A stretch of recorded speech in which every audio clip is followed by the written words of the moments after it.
एक बड़े से जंगल में पुष्पराज नाम का एक बड़ा स्मगलर हुआ करता था। उसके पास बहुत से लोग काम करते थे। वो लाल चंदन के पेड़ों को काटता था। उन्हें उसके पास मौजूद हाथी उठाकर ले जाते थे और उसके आदमी लॉरियों में लाल चंदन को चढ़ाते थे। वहाँ से लॉरी निकलते थे। वहाँ पर चेकपोस्ट के पास मौजूद पुलिस वाले भी पुष्पराज के ही आदमी होने के कारण उनकी जांच करे बिना ही वो लोग लॉरियों को छोड़ देते थे। ऐसे उसके जुर्म का साम्राज्य बहुत फैला हुआ था। उसके पास गंगा नाम की एक हाथी थी। पुष्पराज को गंगा बहुत पसंद थी। उसे अच्छा खाना खिलाते हुए उसका बहुत ख्याल रखता था। वो भी पुष्पराज को अपने ऊपर बिठाकर घूमते रहती थी।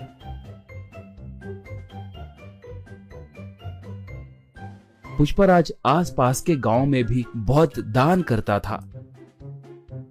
इसलिए अगर गांव में कभी कोई पुलिस की गाड़ी आती तो उस गांव में रहने वाले पुष्पराज के आदमी तुरंत पुष्पराज को फोन करके उसे जानकारी देते थे। इससे पुष्पराज सतर्क होकर जंगल में दूसरे इलाके को अपने आदमियों के साथ मिलके चला जाता था।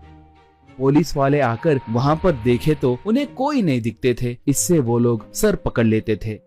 एक बार उस इलाके को एक नया एसपी आया। उसका नाम शेखावत था। वो बहुत बड़ा रिश्वतखोर और भ्रष्ट ऑफिसर था। वो बहुत बड़ा क्रूर और मूर्ख आदमी था। वो जैसे तैसे पुष्पराज को पकड़ने के लिए देख रहा था।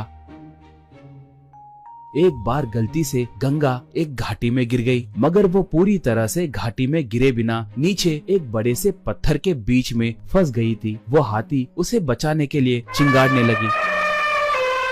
उसके चिंगाड़ को सुनकर पुष्पराज और उसके आदमी वहां पर आए। वो लोग गंगा को देखकर उसे कैसे बचाना है कहकर सोचने लगे। पुष्पराज तब, अरे इसे बचाने के लिए हमारी ताकत बस नहीं होगी। इसके लिए एक जेसीबी को लाना होगा। वो अब कहाँ पर होगा? उसे अब तुरंत लेकर आइए, कहा। एक तब, पुष्पा भाई, उस जेसीबी के मालिक का घर पुलिस स्टेशन के बिल्कुल बगल में ही है। हम अब उसके लिए गए तो बहुत खतरा होगा। पुलिस वाले हमें पकड़ सकते हैं। हम अब गंगा को छोड़ दिए तो ही अच्छा रहेगा। हमें वहाँ पर जाने के लिए हिम्मत नहीं है भाई, कहा। पुष्पराज उसे एक खींच के मारकर, गंगा के लिए मैं चाहे जितना भी दूर जा सकता हूँ। आप नहीं गए तो मैं ही जाकर उस जेसीबी को लाऊंगा। इसके अंदर आप लोग रस्सियों को तैयार करके रखना, कहा।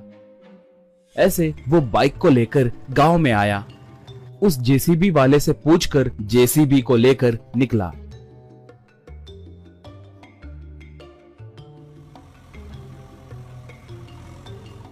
उसे देखकर एक पुलिस इन्फॉर्मर शेखावत को फोन करके पूरी बात बताया। बस शेखावत तुरंत अपने जीप में निकला।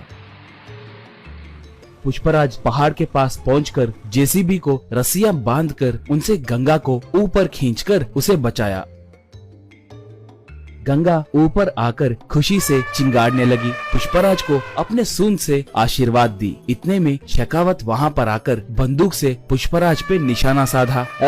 शराफत से सरेंडर हो जाओ, वरना ये बुलेट तुम्हारे भेजे में घुसेगी, कहकर पुकारा। उसे देखकर पुष्पराज के आदमी मारे डर के वहाँ से भाग गए। पुष्पराज तब, मैं तुम्हारे बारे में बहुत कुछ सुना हूँ। तुम्हारे जैसे निठल्लों को मैंने बहुत देखा है। मैं तुम्हें सरेंडर हुआ तो भी तुम मुझ पर केस डालकर मुझे जेल में नहीं डालोगे कहकर मुझे अच्छे से पता है। मुझे एनकाउंटर करोगे कहकर मैं जानता हूँ, कहा। शेखावत तब, सही कहा, तुम बहुत समझदार हो। मैं तुम्हें एनकाउंटर करने के लिए ही आया हूँ। तुम्हें टपका दिए तो मुझे 10 करोड़ रुपए मिलेंगे। चुपचाप भगवान की याद करो, यही तुम्हारे आखिरी क्षण है, कहा। बस गंगा एकदम से उस पर वार की। सूंड से उसके हाथ में के बंदूक को दूर फेंक दी। उसे अपने सूंड से पकड़कर जमीन पे जोर से पटकी। बाद में उसे उसी घाटी में फेंक दी। इससे उसे छुटकारा मिला।